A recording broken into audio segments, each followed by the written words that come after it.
En 2050, selon les Nations Unies, la population mondiale sera évaluée à environ 8,7 milliards de personnes. 26,1% de la population mondiale sera en Afrique et 53,6% sera en Asie, ce qui va faire un total de 80%. L'Afrique et l'Asie vont représenter le plus grand marché du monde. L'Occident, composé de l'Europe et de l'Amérique du Nord, sera environ 12%. Et le reste du monde, composé de l'Amérique latine, les Caraïbes et l'Océanie, seront environ 8,5% de la population mondiale. Donc le centre de gravité démographique du monde va se déplacer de plus en plus vers l'Asie et l'Afrique. Si le monde en 2050 est constitué de 4 personnes, une personne vivrait en Afrique, 2 personnes vivraient en Asie et une personne, la dernière, va se balader dans le reste du monde.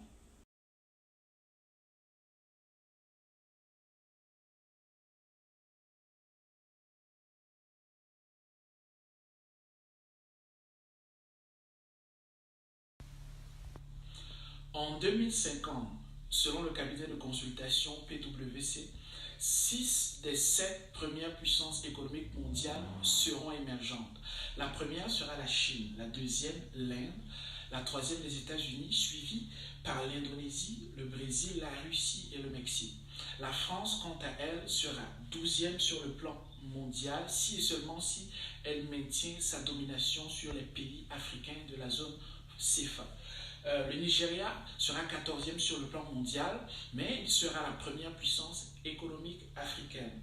L'Afrique du Sud sera la deuxième puissance économique africaine, mais 27e sur le plan mondial. On voit clairement que le centre de gravité économique se déplace des pays occidentaux vers les pays émergents en 2050.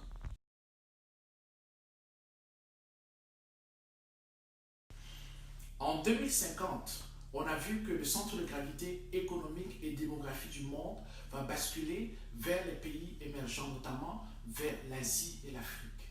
Michel Camdessus, ancien directeur du FMI qu'on voit sur l'image, ayant vu ces chiffres, il a déclaré que l'Afrique est la prochaine frontière de croissance économique mondiale. Ne vous y trompez pas, il parle pour l'Occident. Car sur le continent africain, les ressources naturelles sont à vil prix, la main-d'œuvre est moins chère et l'Afrique est le deuxième plus grand marché économique du monde en 2050, avec environ 26% de la population mondiale. Donc pour lui, il faut contrecarrer la montée en puissance des pays émergents sur le continent africain.